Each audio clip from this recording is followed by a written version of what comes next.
to deliberate, I think if you can just fix your if you can just fix your camera so that at least we can see you properly. Yes. Um, yes. Thank you so much, Comrade Charles. Yes. What can you tell us about the recent attack? Um, um, do you think this is it? What do you think about what is happening? And these um, in our country. People have died, Comrade Charles. Um, Yes. Uh, what is your take? no, thank you very much. I would like to link it up with what Tshepo told us when he said, "Stop the war." He said so because we all know that apartheid was a crime. South Africa was a crime scene. Apartheid was declared by the United Nations as a crime against humanity. Mhm. The people of South Africa fought alongside people of Africa to be free. Mhm.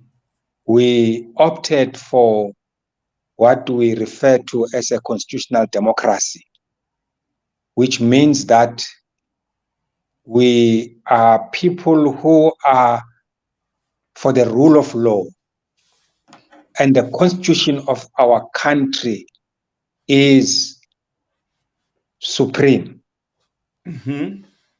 Now, what happened in the recent past negates our struggle. It works primarily and fundamentally against the values that we fought for as South Africans, of which Tshepo Tshola was part. Supreme. We in the recent past. We are a people of peace. That is why we engage in peaceful processes for over many, many years. And because the government of the day did not want to listen, even when we took up arms, we did not kill civilians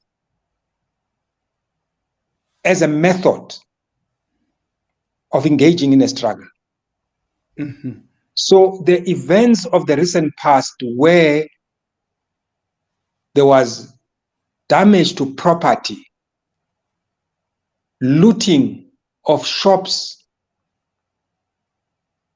arson, and a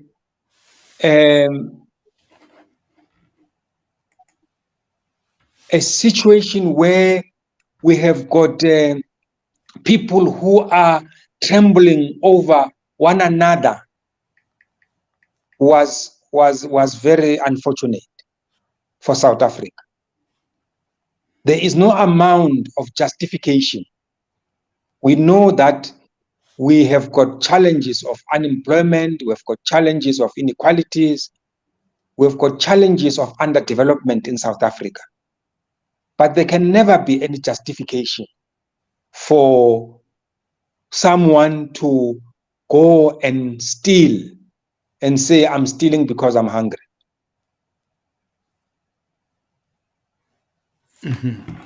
So essentially, what we are saying, what I'm saying, my take is that we are law-abiding citizens in South Africa.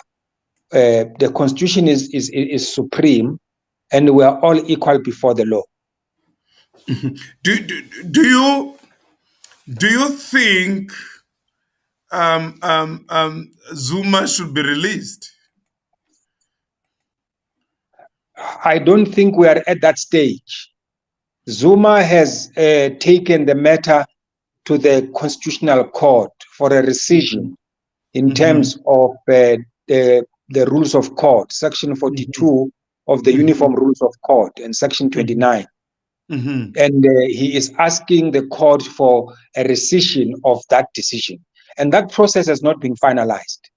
It will be too premature for us to start talking about his release without him exhausting all the processes that are available at his disposal. He has followed the process of law, and I commend him for that, for following the processes that are contained in the Constitution.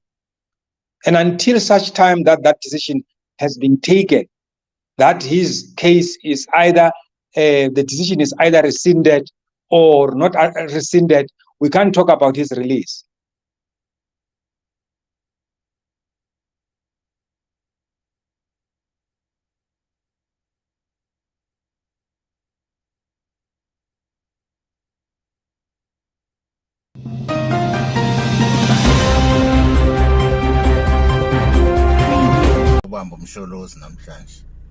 This is a live video visual of the police that are going to Mkandla today. Look at them. Look at them. Both sides of the road, a full of police. They can't speak.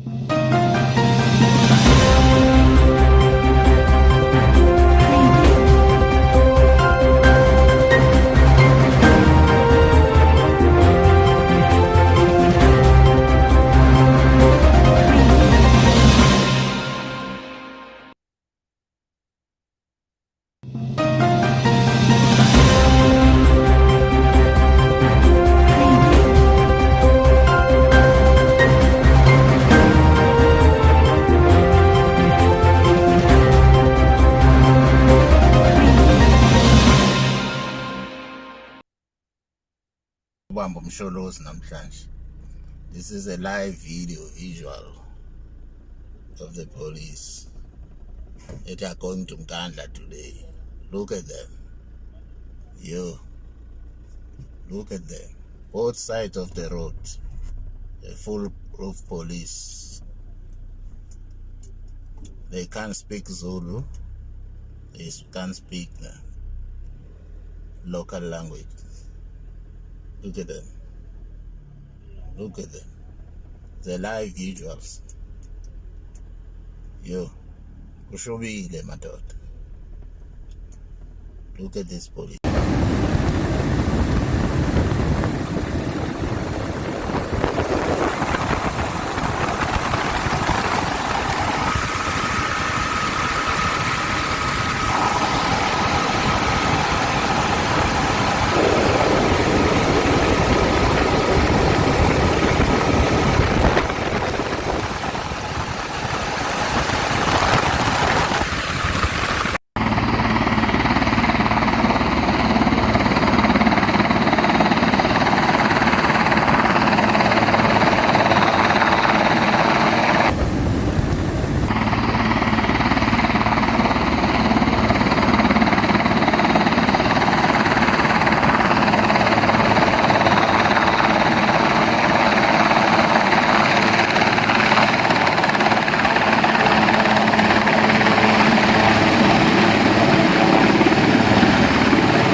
Comrade Charles, Yes. do you think the police were prepared to deal with this issue, particularly in KZN? I don't think they were prepared. Well, when they were going to do an arrest, maybe they were prepared. But immediately after the arrest, they were caught napping. They were not prepared. The situation that came about in the recent few days, where there was looting of property, the police were found wanting. They were found wanting. They were not actually ready. I don't know what happened with their intelligence information because there has been quite clear indicators as to what is going to happen. If you look on the day on which he handed himself over, that was the day on which he was arrested, you would have appreciated that there were statements that were made by many of his supporters that he will never be arrested, even including his children. So what happened after that is clear that the police could not deal with the matter. They were caught napping. They were caught napping. Do you think there's a sabotage of some sort? I am of the view that there is some form of sabotage, because the people who were doing the looting, they have actually started attacking strategic centers of the economy. These are people who ordinarily would be trained. It's not ordinary people. They just used these community members as a camouflage, but they were able to attack those strategic centers of the economy. And that could only be done by someone who has actually trained militarily. That's my take. Do you think we should trust our law enforcement agents? Can we trust our army? The army has the coming into the township, or the deployment of the army, has helped quite a great deal. Although they came a bit late, but I think it has helped a great deal. So the army, working together with the police, working together with the intelligence service, can be of great help to communities, can be of great help to the country, for as long as they are working together and supporting one another. Can we trust? Are we led? Don't you think there is a leadership crisis in our country? I do not think that there's a leadership crisis in our country. In terms of the army and the SAPS? I think there are weaknesses in the system. There are weaknesses in all spheres of government. And those weaknesses arises out of, first and foremost, lack of integration of these agencies, lack of integration of departments of government, and inefficient communication amongst these departments. Because if they were to communicate effectively and efficiently, we would not have the kind of problems that we are having. I am saying the president of the country, President Cyril Ramaphosa, is leading the country in the right direction. However, sometimes he is let down by some of the ministers who might not be taking or doing the job as they're supposed to. I will say that now these few days, I see police visibility, I see ministers being visible, and if ever they became visible as and when this thing started, we wouldn't be where we are. They became visible after a lot of damage has been done. My question that I need to ask you, Comrade Charles, is that do you want to tell me that do we have to die first for the government to be able to say we have a problem? We really we have lost so many people, and the people that have died will not come back. I agree with you that with the negligence of those that are in power. Well, at least the people did not die out of the exchange between the people and the police. They died when they were led. In fact, we should take the blame to those who were responsible for organizing this chaos. In fact, they've murdered those people because they had no plan. Those people who were planning this sabotage actually murdered those people. You see, the government, the government of the ANC has tried to avoid loss of lives. They did not use any ammunition, live ammunition against the people. And then what about the Minister of Defense?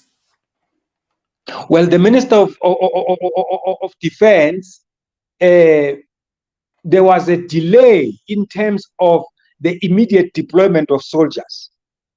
But I think as and when they were deployed, they did make the difference. Now my question is still the same. Yeah. Do you think people have to die so that we can respond? May the soul of those who have passed on rest in peace. They didn't have to die. They didn't have to die. We could have acted quicker. Had we had our intelligence information in the dark room, had we had the intelligence information, had it filtered through urgently to those who are responsible, they could have acted quickly and avoid any death of a person, because the people who died are too many. Even if they did not die out of their exchange with government, but there are too many to die. They didn't have to die.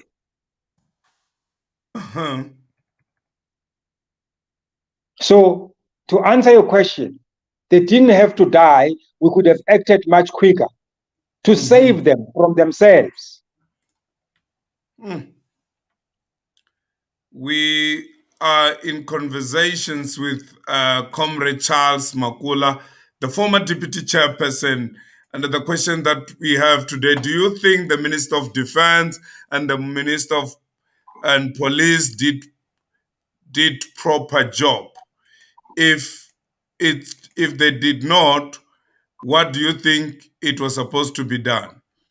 And I think that's our question today. Do you think the Minister of Police and the Minister of Defense did the proper job? I don't think so.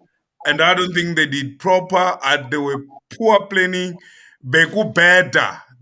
Every arrangement was terrible because I mean, you can't send 2,500 soldiers in KZN. What do you think about that? That one is nonsense. Well, you must remember how the police work. When the police are deployed in a particular area, they would normally act. After the act, they will normally arrest those that are committing crime. If they find people not committing crime, they can arrest them. But the people who are important here is the intelligence service, because you can prevent some actions, but for you to prevent the actions will depend on the intelligence information that is at your disposal. They were found wanting. They didn't have proper intelligence information to inform them that this is the plan, because in my view, there was a lot of rhetoric before the action, which the police and the intelligence service should have followed up. They were found wanting. People were saying that tomorrow we're going to loot here, and tomorrow we're going to loot here, and they didn't loot. Exactly. That's exactly my point. Police were even overpowered. Yes, yes, because there was no, in my view, there was no proper planning by the police. They became Mm-hmm. organized later. And when Mm-hmm. communities were starting to organize themselves, and the Mm-hmm. police started to be organized, and Mm-hmm. then they are now better organized than they were when the thing started. Mm-hmm.